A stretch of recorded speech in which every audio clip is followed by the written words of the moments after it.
Platão, que de facto se chama Aristóteles, por acaso de não saberem, ele nunca se chamou Platão, é uma alcunha, que quer dizer o tipo que tem costas largas, porque ele, ao que parece, tinha um físico bem constituído, devia passear muito tempo no ginásio. Parece que terá aprendido pintura durante uns tempos e quase de certeza pretendeu na sua juventude ser um escritor de tragédias. Ele queria ser um Sófocles, queria ser alguém que marcasse a vida cultural ateniense até ao dia em que descobriu o Sócrates, eliminou aquilo que tinha feito, eliminou o que tinha escrito, porque percebeu que havia ali qualquer coisa mais importante, digamos assim, do que escrever tragédias. Eu faço já aqui uma pequena nota de rodapé porque é importante, por um lado porque não me consigo conter, por outro lado porque é bom que se o saibam já, ainda que provavelmente só venham a perceber a importância disso lá mais para a frente. Que é o seguinte: Platão recusa, digamos assim, uma vida literária, aparentemente, mas aquilo que ele consegue fazer é exatamente perseguir uma vida literária. Porque a obra de Platão só tem ainda a repercussão que tem ao longo destes séculos todos porque é excepcionalmente bem escrita. Não é só bem escrita do ponto de vista do bonitinho do grego, é bem escrita do ponto de vista da teia argumentativa, dos enredos, dos pequenos truques de retórica, enfim. O Protágoras, por exemplo, em particular, é um livro absolutamente fantástico desse ponto de vista, porque nós descobrimos muito rapidamente que o Platão é, de facto, um extraordinário criador poético, no sentido em que nem sequer evita falácias, nem sequer evita abusar da personagem que ele próprio cria. E esta pequena nota é importante para que se faça já nas vossas cabeças uma relação entre a origem deste novo tipo de filosofia, que só é possível com o precedente da sofística, e que é completamente diferente da filosofia chamada pré-socrática, por um lado, e por outro lado com o facto de aquilo que possibilita e potencia o desenvolvimento desta resposta filosófica é exatamente a preparação literária que está por trás do Platão. Do ponto de vista estritamente, digamos assim, agora mais teórico, aquilo que o Platão faz é, por um lado, um grande esforço em toda a sua obra para distinguir Sócrates dos sofistas. Por outro lado, toda a obra de Platão é uma espécie de homenagem constante à figura do Sócrates. Isso significa, por um lado, que não haverá uma grande diferença, digamos assim, entre aquilo que seria a postura, não sei se os ensinamentos, porque não sei exatamente o que é que Sócrates poderá ter ensinado, mas pelo menos a postura, os princípios que regiam Sócrates e os princípios que regem Platão.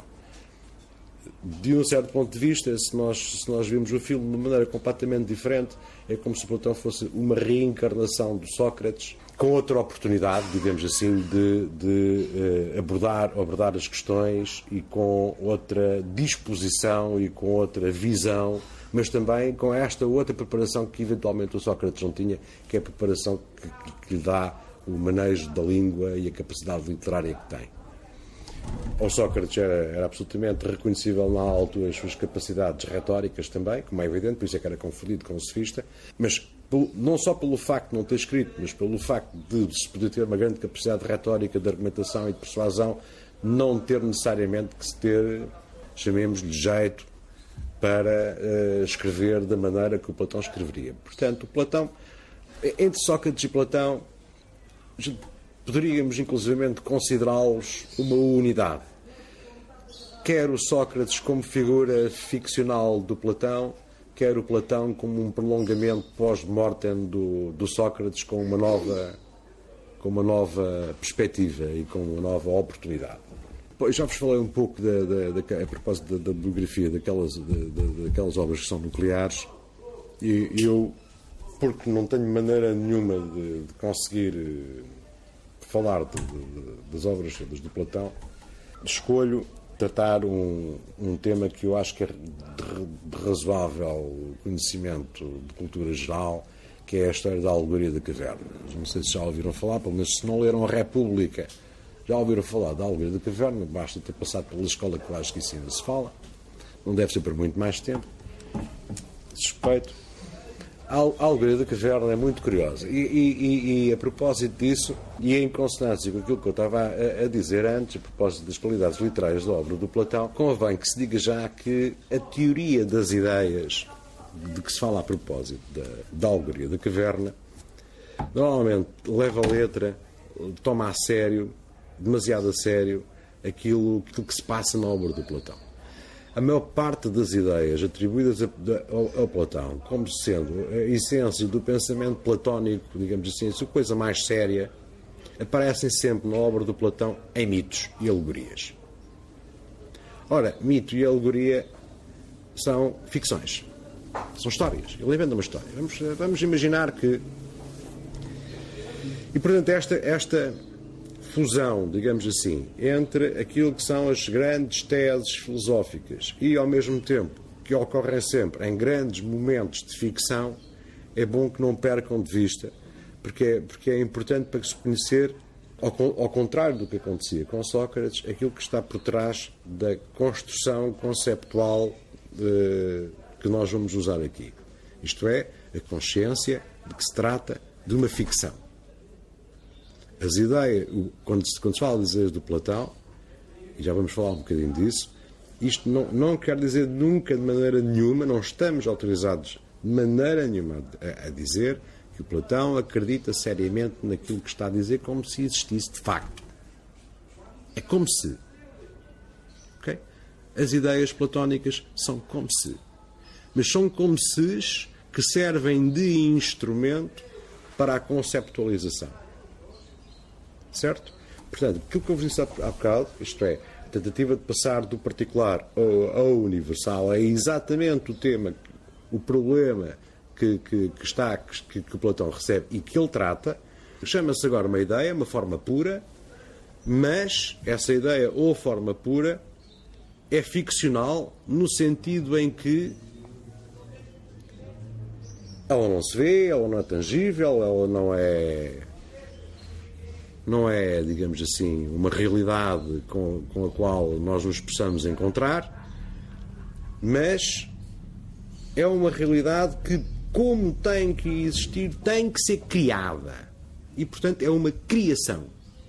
É uma criação que é tão filosófica como é uma criação literária. E eu gostava que se centrassem muito nisto, que não desfocassem daqui, porque quando nós nos tornamos demasiado teórico-filosóficos, académicos, por aí fora e eruditos, esquecemos o lado da criação que a filosofia implica.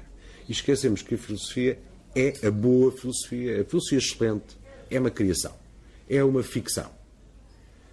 É uma ficção no sentido em que os valores são, com uma grande diferença. Os valores nós recebemos de uma forma passiva, ou então recolhemos por aí pelo estrangeiro nas nossas viagens e eles próprios têm uma realidade aparentemente consistente para quem os usa, menos consistente quando se é estrangeiro, mas o facto é que também são ficções. Essas ficções foram criadas anonimamente, coletivamente, ao longo da história. Estas ficções são criadas conscientemente, intencionalmente, por um indivíduo que tem capacidade para isso.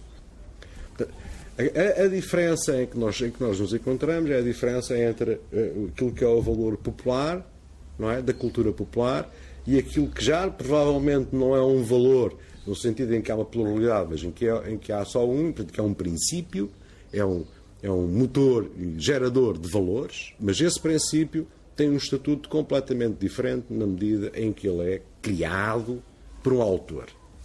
Okay? As ideias são criaturas platónicas. Da mesma maneira que a Guernica é uma criatura do Picasso. Não há diferença. Isto, dito assim, um bocado de uma forma bruta, é capaz de talvez parecer um bocado excessivo e demasiado rápido, mas eu queria fazer rapidamente a ponto para aquilo que me vai interessar depois e este sublinhar interessa-me fazê-lo já. Isto é, tudo aquilo que eu estou a falar agora a propósito de Platão, já estou a dizer alguma coisa sobre a arte. E sobre uma arte que é completamente diferente daquela que resulta da reprodução do mesmo na cultura popular mais simples ou da combinação da diversidade que resulta da cultura popular complexa, ingênua, mas cínica. Esta parte aqui se calhar foi demasiado rápida. Ok? Vamos pôr as coisas. Vou fazer aqui só um intermeado e abandonar um bocadinho o Platão. É assim. 2 exemplos muito simples. Temos as formas de expressão popular que tendem a reproduzir-se praticamente invariavelmente. Aqueles exemplos que eu dei, bem melhor mantê-los, que é para não confundir, tipo o vira, o baile da madeira, etc, etc. A maneira como se pintam os vasinhos, a maneira como se decoram as casas, etc, etc. E a outra que resulta de uma combinatória, porque há a possibilidade de combinar e de hibridar. Okay? Por exemplo, eu sou um músico excelente, todo contemporâneo, e vou mostrar um bocado de Stockhausen com o fado. É uma possibilidade, está aí o fado, está aí o Stockhausen, faço fado a Stockhausen. Eu posso perfeitamente achar que sou um excelente pintor, então vou mostrar Picasso com Dalí. E aquilo que acontece é uma coisa nova e diferente. Não é? E produzir diferença e ser diferente, deste ponto de vista, é praticamente um automatismo. Ainda por cima, com o desenvolvimento da informática, isso então é um milagre que acontece praticamente todos os dias. A gente mistura a música do Uganda com a música de Xangai e fazemos um hit. É claro que não criámos música nenhuma. Compusemos no sentido em que juntámos partes distintas. Não é? Juntar partes distintas é o mínimo que se há de esperar. Bem feito, fazer composições, hibridações, misturas é o mínimo que se há de esperar de um candidato a artista. É o mínimo, é o básico. Encontrar alguém que consiga criar qualquer coisa é outra história. Certo?